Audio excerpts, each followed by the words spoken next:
On. We're live. We're live. I got Big John coming on right now. Big John McCarthy coming. Let me see. Hey! Boom. Ah, it worked. I got What's Big up? John. Okay, got a couple questions real quick. Okay. Okay. Did you watch the Wilder fight? Yes, sir. Of Okay. course I did. Come on, John. You know why I loved it so much? I loved it so much because it reminds me, especially Tyson Fury, he reminds me so much of Muhammad Ali. Oh, Say not at all the way they fight. Nothing to do with the skill. I think they're different levels of skill level, but the way he can sell a fight, the way he's larger than life, the way he reminds like when he was selling Thrill in Manila or Rumble in the Jungle. Just he's such a larger than life person. It just his skill is fine. That's a whole different story. But I just love him as an athlete. What about you? I think the thing that you're getting out of Tyson, and the best part of what you're getting out of Tyson Fury is he's not trying to be anybody than the guy that he really is. He does not give a And shit. he doesn't give a shit. But yeah, come on. A guy singing American Pie, getting the whole crowd going. Who does that? But that is 100% authentic Tyson Fury, and that's why it works. It works so well, and Oh, it's great. and I think Wilder's like his like a perfect co-pilot. He's like the perfect. He's He's the like the Joe perfect. Frazier. He's the Joe Frazier, a foreman, Yeah.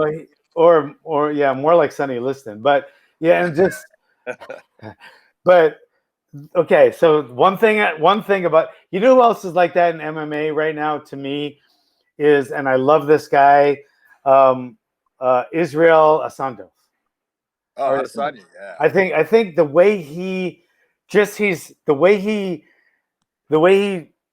sells a fight and the way he talks to people, I think it's not disrespectful, like just fucking rude and crude and throwing bottles and I think he's so sharp, like Muhammad Ali was. Muhammad Ali was so sharp with his comebacks and his little sayings and shit. I mean, and I think Israel. I love that dance off. The dance. Oh, it's When he, great. Come on. how could you? I thought it was. You know what? People were like, "Oh man, that was too this and this." I was like, "It was perfect. It It was was great. perfect." And the fact that those were his best friends growing up made it. Oh, It had a backstory to it. I was like, I absolutely love that guy. So yeah.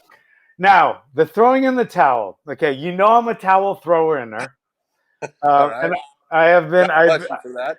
I have been accused for that, and that's has some really, to me, I think not only does that show that I care about my fighters, right? I care about their safety. I really do, like a lot. But on the other side of that, people always say, "Wow, you really care about your fighters. That's great. It shows you care." It does, but it also there are times where I throw in the towel, even a little bit. I lean on the side of too early. I've thrown in the towel where afterwards I thought maybe that guy could have had a little more of a chance, but I didn't give him that chance because I threw in the towel. But I'm okay with that because I want him to take care of his family when he's my age more than I want him to win that fight. So my fighters know that going in. I let them know ahead of time. I'm going to throw in the towel if I see you hurt. That means you're going to make half of what you would have made, and you might not get a chance to win a title. But I'm going to look out for your safety. If you're not okay with that, then I'll train you, and then Yeah, don't have me in the corner. have someone else work your. I'm fine with that. That'll save me. You know how worked up I get in corners. I'm a basket case. I know. So, but anyway, what do you think about that throwing in of the towel for the Wilder? I actually, I look at it. I look at it this way. Mark Breland. You and I remember who Mark Breland was. How can you question him? And I watched Mark Breland when he was, a young amateur fighter. I watched him go to the Olympic Games. I watched him win. I watched him as a professional. Here's a guy that, man, he grew up with the sport of boxing. And he has seen and he has had teammates. Go back and look at Meldrick Taylor. That was a teammate of Mark Breland on the Olympic teams. And what has Mark Breland seen of what happened to his teammate? He sees that, you know what? Everybody wants wars. Everybody wants those fights that are just tooth and nail and guys are just giving everything they have. But what people don't realize is when you have a fighter do that, they leave bits and pieces of themselves inside that ring or that cage forever. And Mark Breland saw his teammate in Meldrick Taylor against Julio Cesar Chavez leave giant portions of who he was as a person in that ring that he never got back. He was never the same fighter. And I look at it He as a never talked the trainer, same. Yeah, he never talked the as a same. no, Yeah. as a trainer, you spend more time with that fighter than anybody preparing for that fight. You're the one that knows what you guys have what you plan for and what that fighter is supposed to be trying to execute in that ring to win that fight. And you know if they're going about what you have come up with or if they're failing at it. And I think, there's no doubt in that fight after the second round, there was no doubt this was not Deontay's night. He was not fighting well. He didn't have the same snap. He didn't have his legs were not working. And when your legs are not working as a fighter, that means you're standing still and you're an easy target.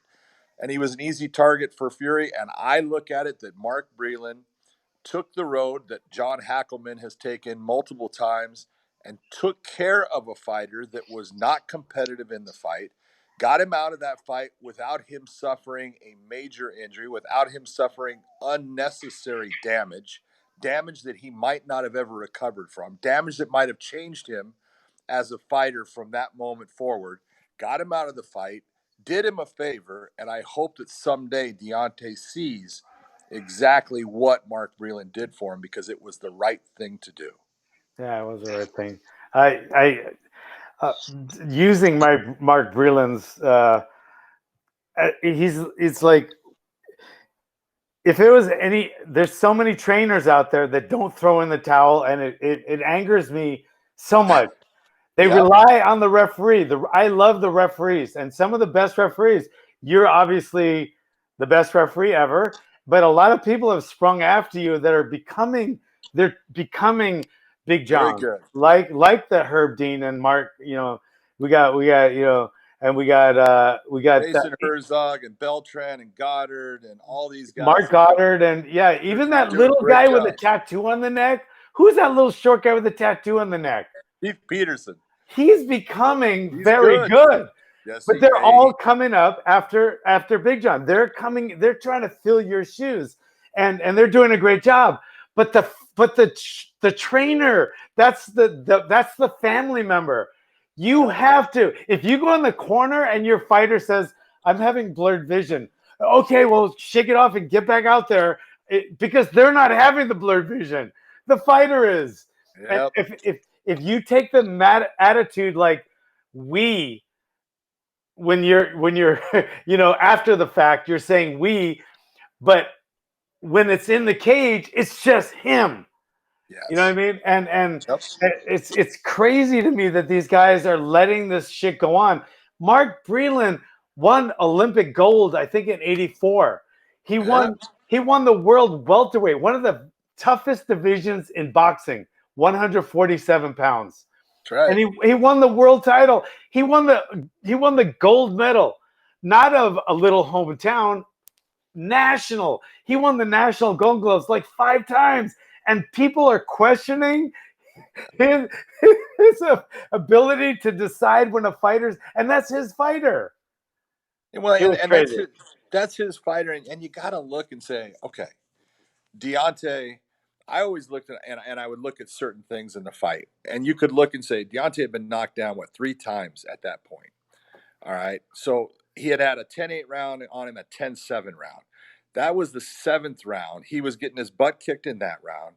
There's no possible way if this thing goes the distance that he can win this fight. Just it's not within the mathematical equation unless he all of a sudden turn and he starts knocking Fury down, and that just wasn't going to happen. people want to see that last nail in the coffin.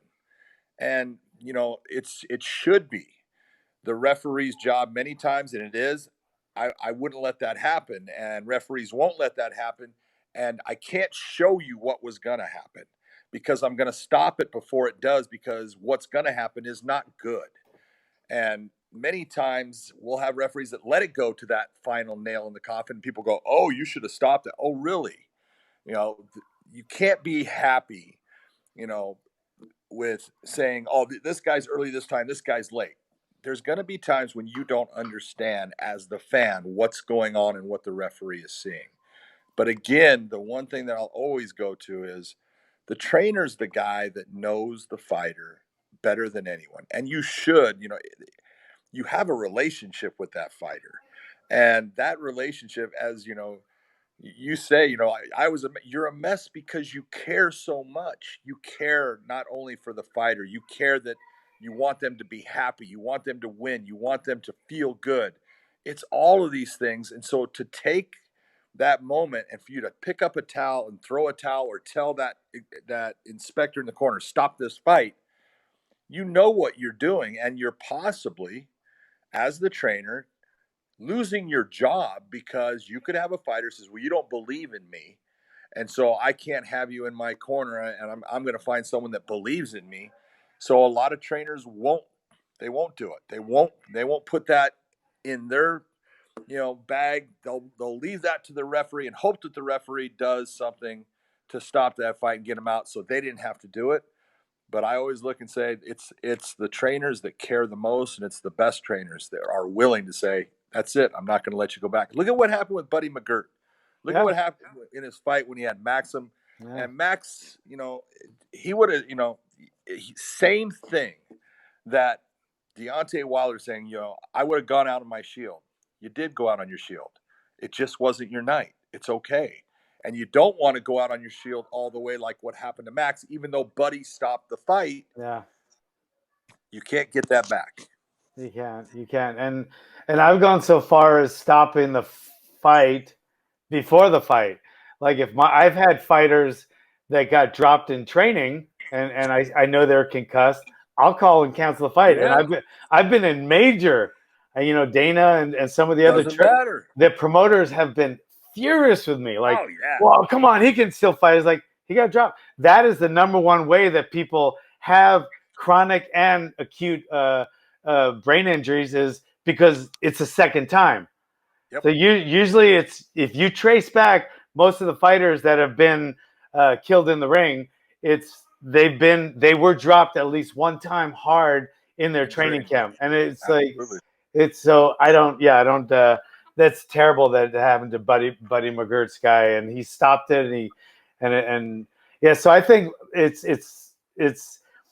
Do you think too many trainers? So you think because of that, too many trainers are hesitant to stop a fight and rely on the ref? Do you think a lot of fighter trainers go, "Well, that's the ref's job"? Yeah, I honestly look at it. A lot of trainers look at it like, if I stop it, my fighter is going to be mad at me thinking that I don't believe in him. And I could lose my job. I could lose this fighter. I could lose this world champion, because Deontay Wilder is a world champion. And, sometimes that person's life is more important than you keeping that job. It's all about doing what's right, and I, it's, you and I have talked about this before, and, there's, when we had the fight, Chuck fought Rampage the second time, UFC 71, and people didn't see Chuck go out. I saw him go out. You saw him go out. And you told me, "John, I was throwing the towel." And when I saw you come in, you're throwing the towel. That's someone that is there to take care of someone he cares about, someone that he loves. And, there's a love relationship when it comes. There's a love-hate relationship, actually. But, there's a lot of love when you have someone that you spend that much time with, you work that hard in trying to improve and teach, and they keep climbing that ladder. There's a lot of heartache, but there's a lot of love that goes with it. And man, it's hard to throw the towel, because you know how hard that person worked, but you know what's the right thing to do also. And sometimes they're begging you in the corner. I've had guys begging me, John Polakowski, begging me not to stop the fight. He's like, I nicknamed him Buckets of Blood because he was bleeding so much. But do you? And there's here's another one is I've heard in meetings, and I never have abided by it, and I've never been in trouble for it. But I've heard them tell you, don't throw in the towel, find the commissioner. It's like by the time you find a commissioner and then he relays it to the referee, the guy's taken 83 punches by then. Yep. So what would your advice? My advice is if you're in doubt, throw in the towel and worry about his safety first and then you getting in trouble later. What would you say to a trainer? I would absolutely. I think every trainer should have the idea that, hey, if this fight needs to be stopped, I don't need the referee to make that determination. I can make the determination because I know my guy better than anybody. And always have a towel in your hand. And if you want that fight stopped, hit the referee with it. Throw that thing, jump up, throw that thing in there. Really, very few states do not allow the throwing of the towel. That was part of the unified rules when we made them in 2001. And it was because of Mark Ratner and Nevada. They had it in their rules that they didn't like the fact that a towel could come in and they didn't know where it came from. They wanted the trainer to tell the inspector to go up and tell the referee. And to me, that takes too much time also. I would rather have that trainer have the ability to make a decision, make it now, and end the fight when he thinks that his fighter needs to get out of the fight. That's the proper way of doing it. I've never seen the problem where there was confusion. I've seen referees pick the towel up and throw it back outside and not stop the fight. That's another, thing to talk about. But oh my God, I would go if my fighter was getting hurt and I threw in the towel and the referee threw it back and let my fighter continue to get hurt, I would go absolutely. I don't know what I would do. there'd be a fight after. What would you do if that was your fighter? What if that was your fighter? And you threw in the towel and the referee nonchalantly throws it back? Oh, I've never seen that happen. Have you seen that happen? I would be getting in the ring. Look at. I'm going to take care of what I need to take care of. But have you seen that happen? Yeah, that was actually. If you go back in boxing, Miguel Cotto is fighting Yuri Foreman, and Arthur Mercanti Jr. is the referee. And this is a world title fight, and Yuri Foreman had hurt his knee. You could see him when he hurt his knee in the fight, and he just couldn't move. And Cotto was just lighting him up. And the corner throws in the towel. Mercanti picks it up, throws it back outside. You don't want to quit, right, champ? And let the fight go on. Oh my God! But do you remember what Lou Duva was telling Melder Taylor in the corner between 11 and 12?